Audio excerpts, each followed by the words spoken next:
Televidentes, buenas tardes, bienvenidos a un nuevo episodio de Sentir con la Iglesia. Seguimos trabajando el tema de la dignidad de la familia a la luz de la Constitución Pastoral Gaudium et Spes. Hoy hablaremos del amor conyugal, más precisamente estableceremos una concepción entre noviazgo, matrimonio y divorcio.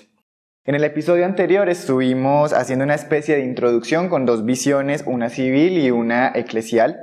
Definimos la familia como la base de la sociedad, los principales problemas que enfrentan las familias y cómo trabajan tanto la Iglesia como instituciones civiles, como la Comisaría de la Familia, precisamente en la dignidad de esta institución.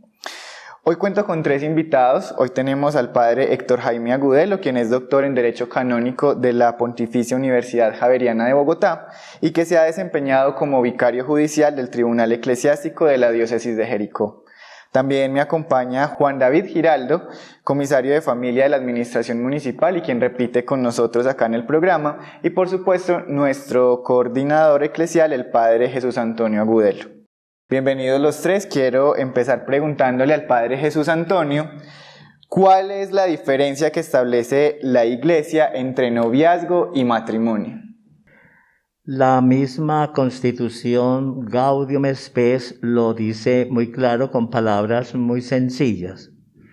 En el noviazgo hay una afectividad casta y en el matrimonio hay un amor único y fiel. Esa es la gran diferencia. Nosotros en la Iglesia el amor propiamente se inicia con el matrimonio. El matrimonio es la vida del amor. Ahí se consagraron los dos para amarse siempre en la fidelidad, en todos los momentos de la vida y amarse para siempre. El fin de ese amor es formar un hogar, procrear unos hijos y educarlos. El fin del noviazgo es una vida de amistad, es una vida de afectos, es una vida donde se crean relaciones muy interpersonales entre los que se aman o se quieren. Pero la vida propiamente del amor no es en el noviazgo, es en el matrimonio. Esa es la gran diferencia que hay. El noviazgo es un periodo para uno ver, analizar, si es posible encontrarse uno con otra persona, amarse, una pareja se pueda conocer, amar y decidirse a vivir juntos en el amor.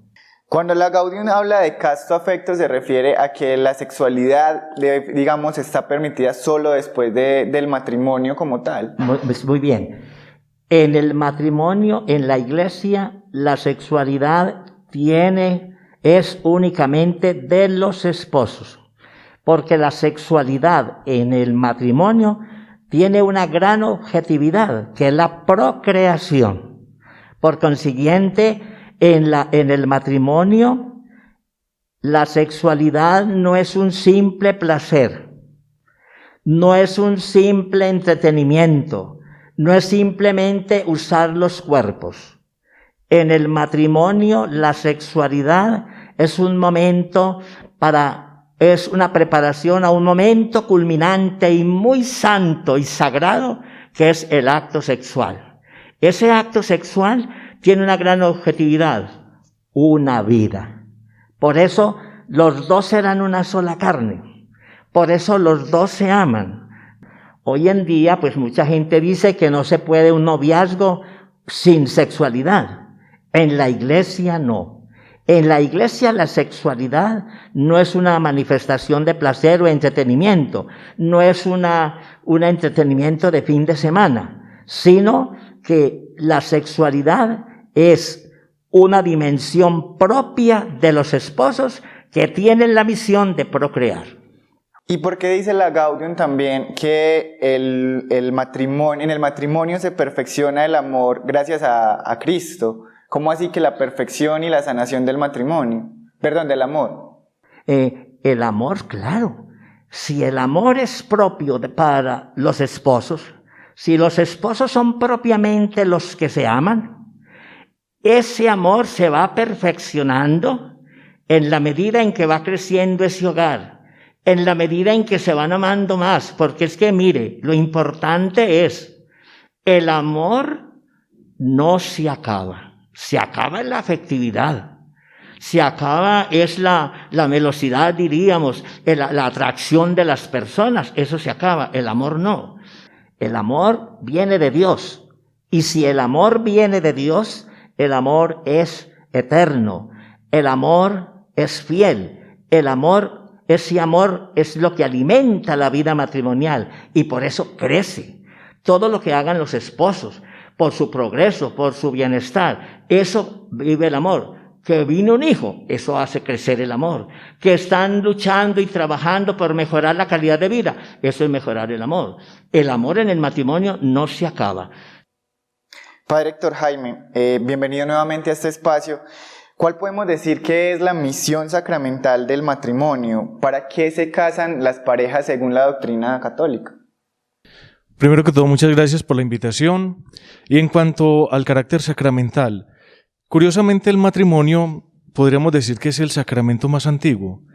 Ya lo encontramos en las primeras páginas del Génesis, cuando Dios los crea varón y mujer y les da su bendición y los invita a procrearse, a multiplicarse y a señorear sobre la creación. Con Jesús se eleva a categoría de sacramento debido entonces al retomar el amor inicial y a darle una categoría más específica con relación a la fidelidad, con relación a la entrega mutua y sobre todo al carácter unitivo y al carácter procreativo propios del matrimonio. Este matrimonio se da entre bautizados, entonces por eso para los bautizados se les propone como única forma de vida de pareja, digámoslo así, o vida matrimonial, ya que hay diversos matrimonios en otras culturas, pero se propone esta como sacramento solamente a los bautizados. Hay situaciones en las cuales un bautizado y un no bautizado quieren unirse, ¿cierto?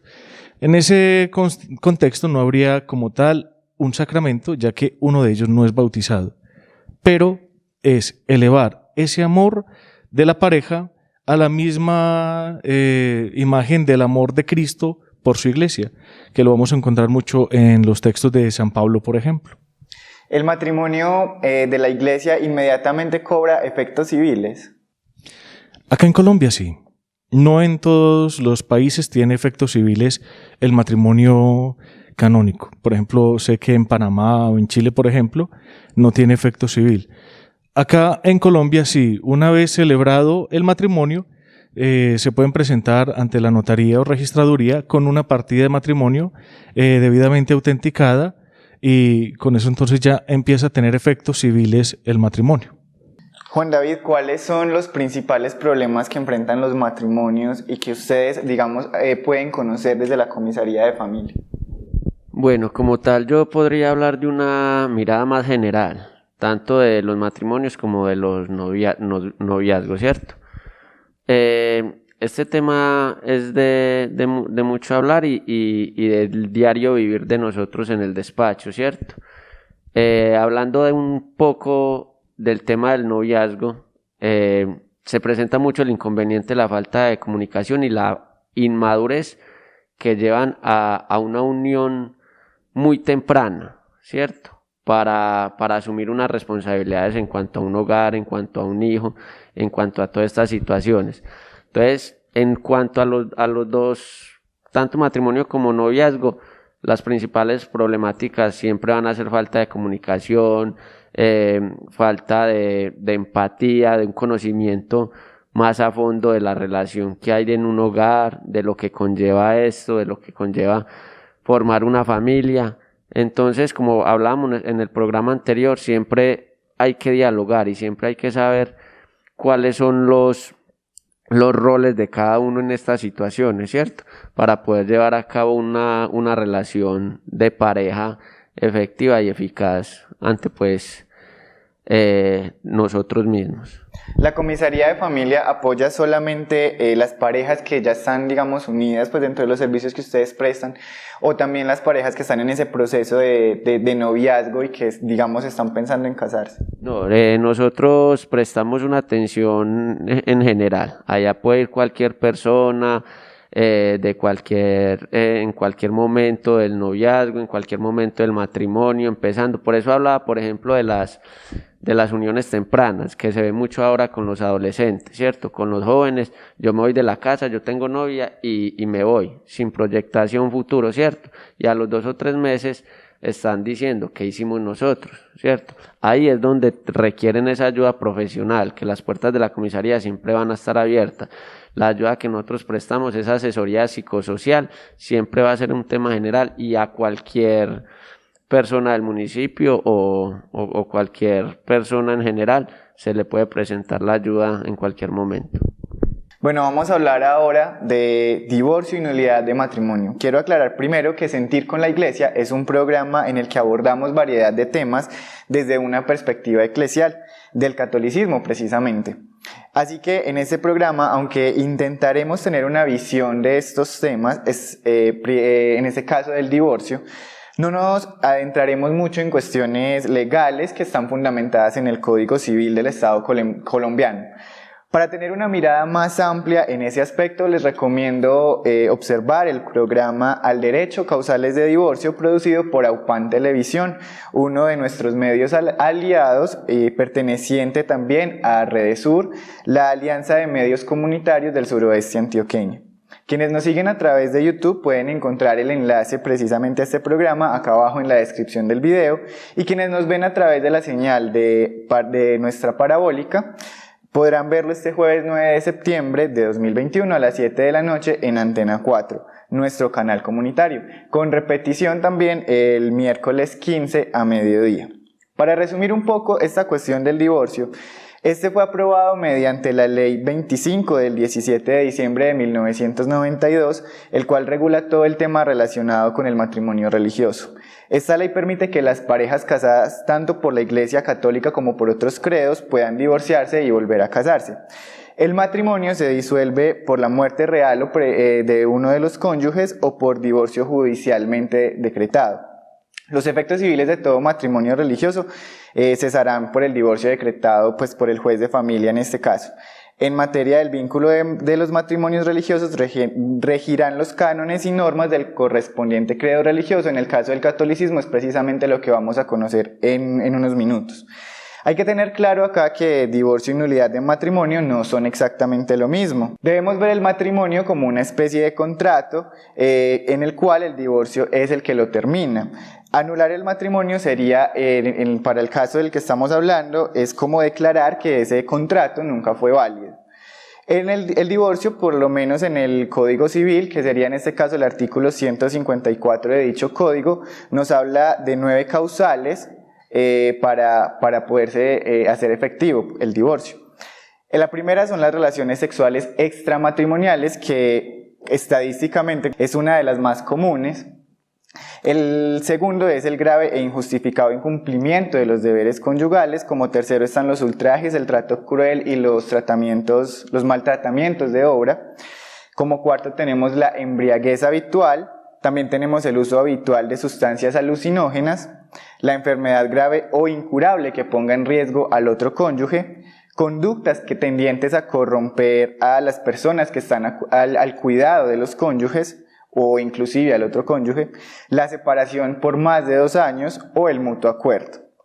La anulación se da en casos, como les decía, de que ese matrimonio haya sido ilegal, es decir, que no pudiese haber existido, como en el caso de que sea un menor de edad uno de los cónyuges, o que uno de los cónyuges haya sido obligado a contraer matrimonio. También cuando, por ejemplo, uno de ellos ya está en un matrimonio previo aún vigente. Estos procesos de los que les hablo hasta el momento se llevan ante un juzgado. Comisario, no sé si hice como un buen resumen de lo que sería en este caso el divorcio, entendido desde lo civil. Bueno, desde el tema normativo, el divorcio es algo muy complejo, ¿cierto? la situación que nos lleva a lo ideal sería que mi matrimonio va a funcionar para toda la vida, ¿cierto? Pero la norma establece unas condiciones para el momento de que suceda algo y yo quiera dar por terminado mi matrimonio, ¿cierto? Entre todas las situaciones que usted plantea, Marco, ha cambiado mucho la situación. Nosotros tenemos un código civil algo viejito, ¿cierto? Por ejemplo, en ningún momento se toma el tema de la violencia intrafamiliar, ¿cierto? En este momento es una causal muy, muy vigente que nos acompaña en el día a día de los rompimientos, tanto de un matrimonio como de una unión marital, de hecho, por decirlo de alguna manera, para no manejarlo como noviazgo, ¿cierto? Entonces todas estas situaciones se vienen presentando y no es que una sea más que la otra, todo varía mucho y en la dependencia se recibe, se les da la asesoría y ya las parejas deciden qué hacer con este tema. Padre Héctor Jaime, desde la Iglesia Católica, ¿se puede hablar de divorcios o nulidades de matrimonio? Bueno, desde al interno de la Iglesia Católica no hablamos de divorcio como tal, porque es cesar los efectos civiles de un matrimonio existente. En la Iglesia hablamos de nulidad, es decir, declarar que ese matrimonio no fue válido, es decir, no tuvo un surgimiento real porque le faltaba algo perteneciente a la esencia del matrimonio. Por lo tanto, las causales que se toman dentro de la Iglesia ocurren antes del momento de la celebración. Obvio, se notan después de la celebración que empiezan a fallar todas las situaciones, pero las causales reales siempre se miran antes del momento de la celebración para demostrar que ese matrimonio, aunque haya habido celebración, no tiene efectos como tal, no fue real. Bueno, también creo que es importante acá establecer una diferencia para los televidentes, y es que el divorcio normalmente se interpone ante los juzgados civiles y la nulidad de matrimonio canónico, que es el que estamos hablando en el caso de la Iglesia Católica, sería ante un juez eclesiástico, ¿cierto? La Iglesia no anula los matrimonios, es que el matrimonio es para siempre. Declara, que es distinto. Sobre lo que acaba de decir el padre, se encontraron causales que si se hubieran conocido antes de celebrar el matrimonio no se hubieran dado. Y eso es muy importante en la gente, que la gente distinga qué es divorcio civil y qué es divorciarse en la Iglesia. En la Iglesia no hay divorcio. En la Iglesia lo que hay es nulidad del matrimonio. Eso es muy claro para los televidentes que están oyendo. Marco, qué pena. Yo sí quisiera que los padres nos ilustraran un poquito más de ese tema del juez eclesiástico.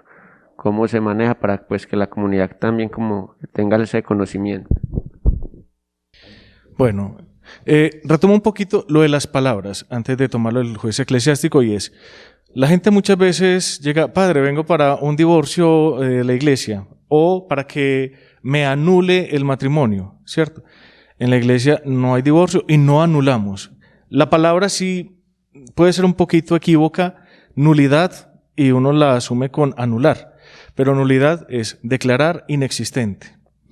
Este proceso entonces se lleva ya al interno de la iglesia. Al interno de la iglesia hay también una serie de leyes, el Código de Derecho Canónico, el más actual de 1983, que regula todas estas situaciones, que incluso hace muy poco, en el 2015, con la Mitis Iudex Dominus Iesus, promulgada por el Papa Francisco, trata de acelerar estos procesos. Entonces se llevan delante de la iglesia frente a un experto en leyes eclesiásticas o abogado canonista.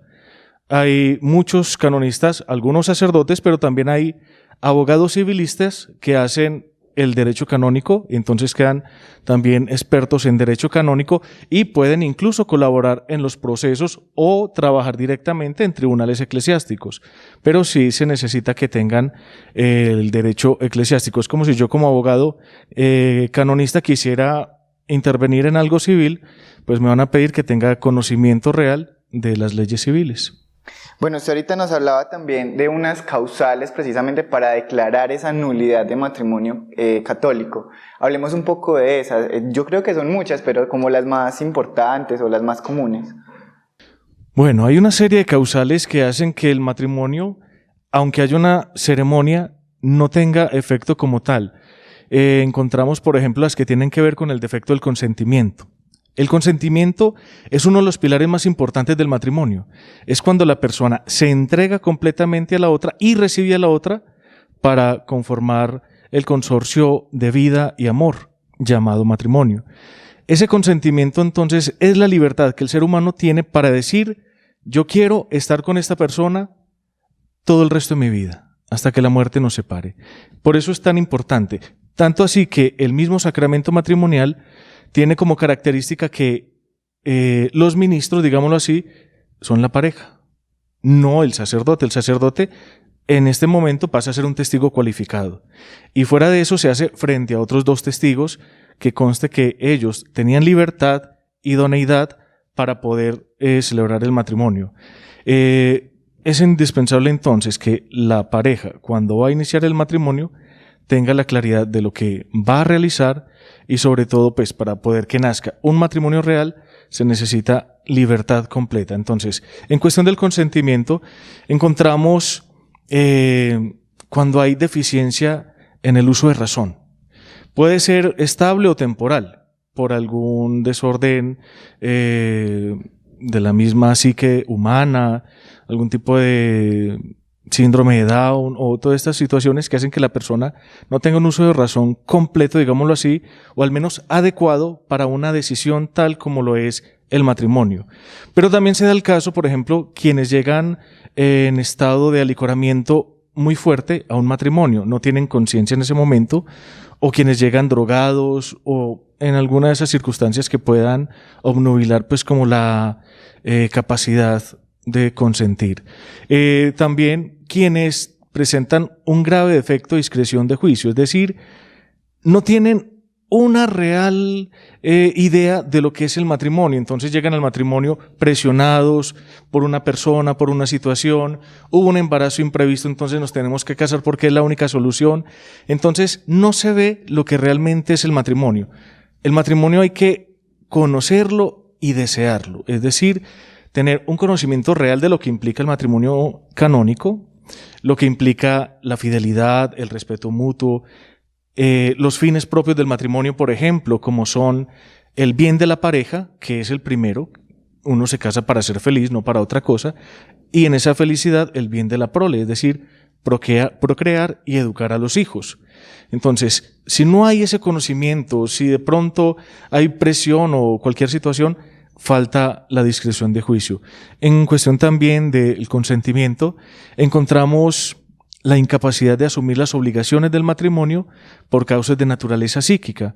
Entre ellas encontramos enfermedades propiamente del cerebro o enfermedades mentales y también desórdenes de personalidad, problemas de personalidad, aunque también encontramos, y yo creo que en eso también está un poquito unido a la parte civil, todo lo que tiene que ver con los problemas de alcoholismo, por ejemplo, ludopatía, adicción a sustancias alucinógenas, ahora la adicción a la pornografía en el internet, en el mismo ordenador o en el celular, son cosas que a veces hacen que la persona no sea un sujeto conyugable, es decir, no sea apto para ser esposo. Hay otra serie de situaciones que pues habría que hacer un programa entero para explicarlas todas, entre ellas la falta de libertad, llegar al matrimonio por engaño. Algunos tratan de engañar al otro de una cualidad que yo tengo que a la otra persona no le gusta y la oculto hasta el momento en que me caso. Me caso por simulación, es decir, no quiero el matrimonio con esta persona, nunca lo había pensado, pero es que tiene plata y deseo organizar mi situación económica. O simular partes del matrimonio, por ejemplo, yo me quiero casar, pero en ningún momento voy a cumplir eso de la fidelidad, voy a seguir mi vida de soltero. Entonces son muchas situaciones. Usted comentaba también ahora algunas que se llaman impedimentos dirimentes, que pueden tener una especie de permiso especial llamado dispensa. La edad. En el Código de Derecho Canónico se habla de la edad en la mujer a partir de los 14 años, en el hombre a partir de los 16, como derecho universal, porque hay algunas culturas que, digamos, tienen una madurez muy rápida. Algunas tribus, por ejemplo, de 14 años los jovencitos se van como niños y tienen su momento pues como para volverse adultos y llegan completamente diferentes y maduros. Se le deja a cada país en la conferencia episcopal que tomen esta edad como referente, pero que puedan colocar una que ellos vean apta. En Colombia, 18 años, para hombre, para la mujer. Lo que usted también hablaba de una unión antecedente, o en el caso de los sacerdotes, si no tenemos permiso de Roma, si atentamos matrimonio, realmente es nulo. Bueno, como usted decía, pueden ser muchas, digamos, las causales, pero lo que digamos que el patrón aquí que podemos observar es que son causales que ya se venían dando precisamente antes del matrimonio y que invalidan ese matrimonio desde el principio. Lo que decía el padre Jesús Antonio ahorita, ese matrimonio nunca fue válido o se puede decir que nunca existió. Pero para solicitar ese trámite de nulidad en la Iglesia Católica, ¿siempre se va a requerir el abogado o las personas lo pueden hacer directamente? Las personas pueden hacerlo directamente, y yo creo que es una de las cosas que ha querido el Papa, que el proceso de nulidad matrimonial no sea tan burocrático. Antes, hasta 2015, que el motu propio del Santo Padre pues actualiza toda esta cuestión de el proceso de nulidad, se llevaba, en nuestro caso en Diócesis de Jericó, por medio del Tribunal de Medellín, pasaba a segunda instancia a Bogotá, y luego, si los dos no tenían una sentencia conforme, pasaba a Roma. Y como Roma es la ciudad eterna, pues se demoran lo que ustedes se imaginan. Pero ahora las personas pueden, cuando tengan duda de la validez de su matrimonio, acercarse al párroco de la parroquia a la cual pertenecen.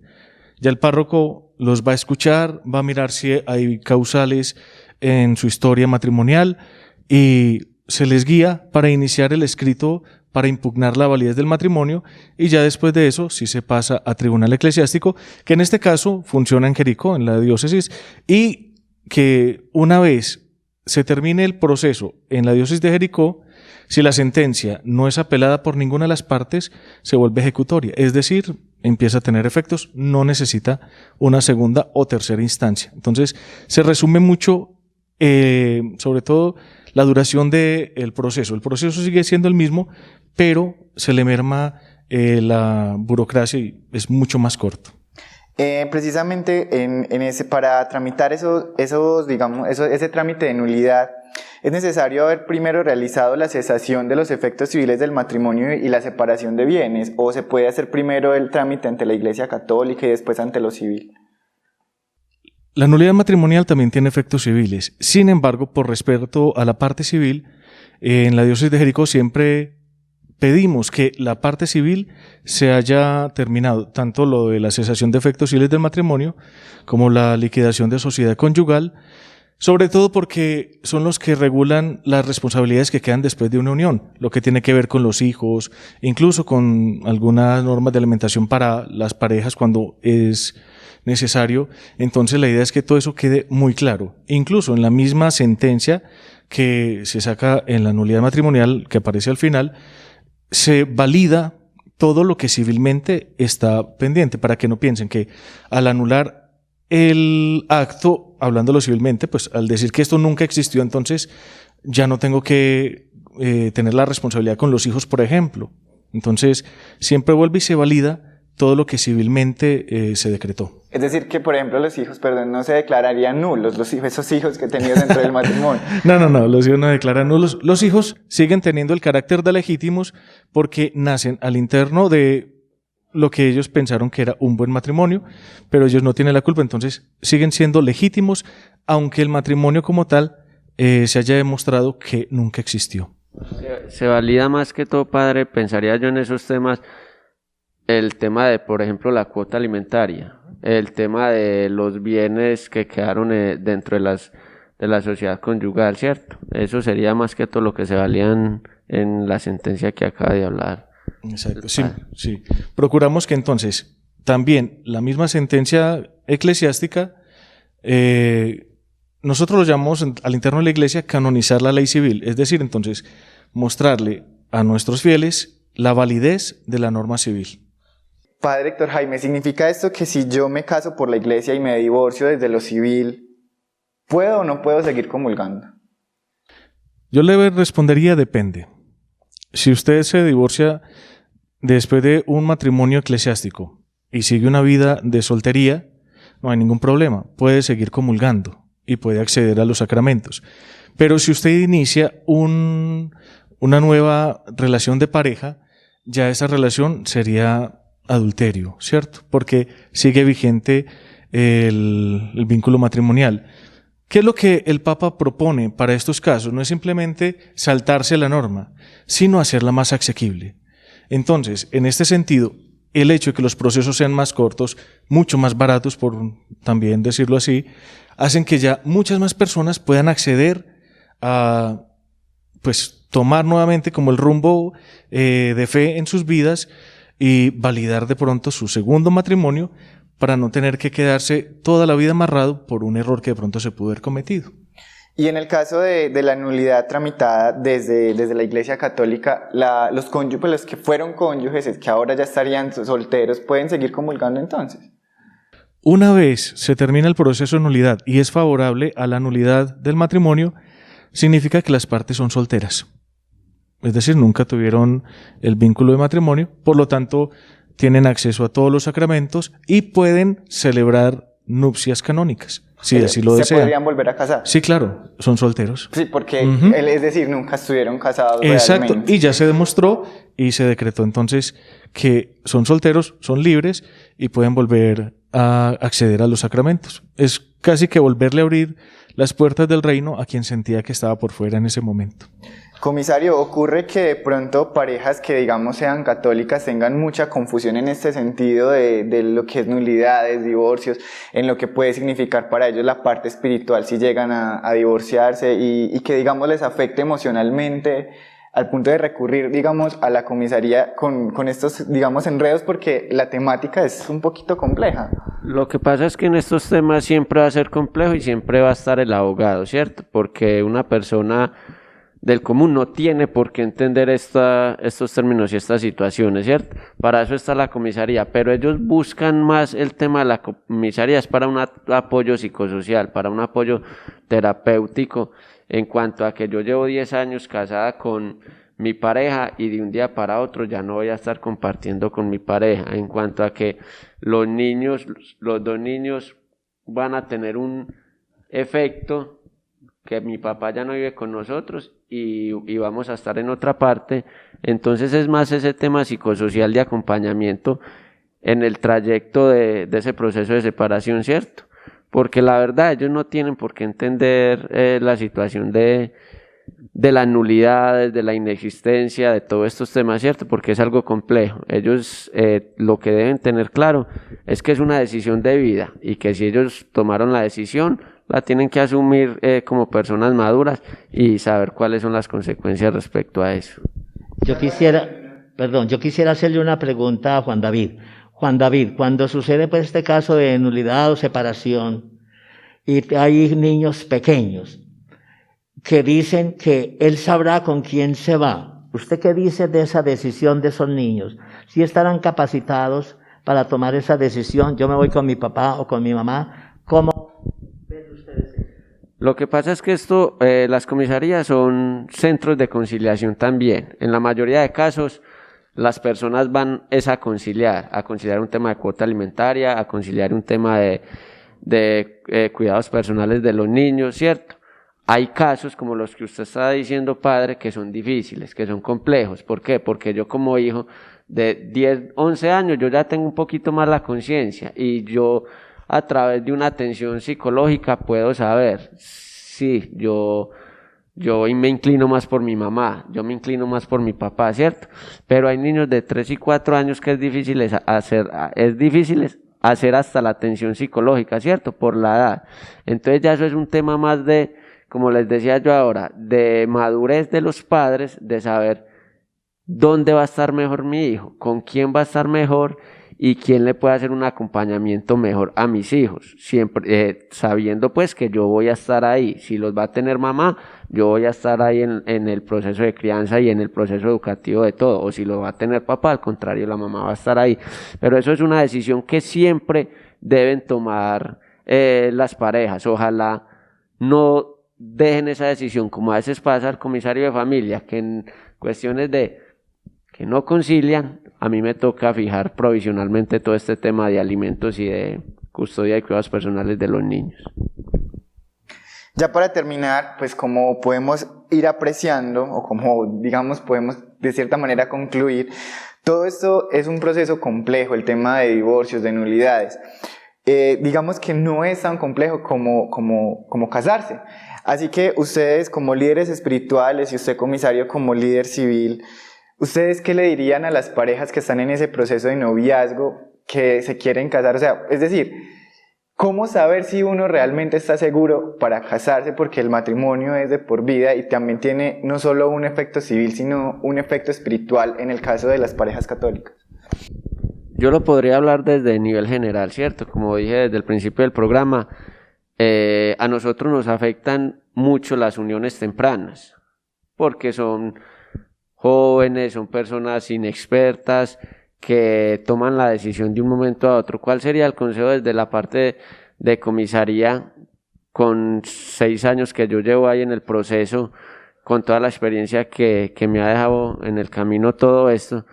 Es que hagan un proyecto de vida, que tomen con sinceridad las decisiones que van a llevar a cabo para su posterior futuro, o sea, que es una decisión de hoy que me va a afectar a mí para toda la vida, que busquen ayuda en el momento que necesiten ayudarla. La comisaría está de puertas abiertas y tenemos muchos profesionales en el área psicosocial que pregunten, que indaguen, porque la verdad es triste ver cómo una pareja empieza hoy la relación y dentro de 2 meses están diciendo no aguanto más. Entonces eso es de preparar el proyecto de vida y de saber cómo voy encaminado para mi futuro y qué quiero para mi futuro. Y desde la parte espiritual. Pues realmente muy de la mano lo que dice el comisario. Y también estas nuevas parejas, no tenerle miedo a la formación. Mucha gente siempre que se propone lo del curso prematrimonial, sobre todo para poder darles más claridad de lo que implica un matrimonio, porque muchos solamente van por el enamoramiento que tienen en el momento, el deslumbrarse frente al vestido blanco y todo lo que implica la magia de una boda, pero todo lo que implica las responsabilidades presentes y a futuro, que hay que explicárselas, todo lo que implica la vida de pareja. Yo creo que no tenerle miedo a buscar ayuda psicológica, espiritual, formativa, y yo creo que es lo que más nos hace falta actualmente. Muchas parejas solamente por ensayo y error llegan a una relación, a un matrimonio, a una unión de hecho, pero pocas veces conscientes de lo que eso implica, de lo que pues la responsabilidad que hay en ellos de iniciar un hogar, sobre todo cuando van a llegar hijos. Entonces todo lo que implica también mantener un hogar firme para los hijos. ¿Los sacerdotes pueden de pronto impedir un matrimonio si ven que uno de los cónyuges muestra inseguridad?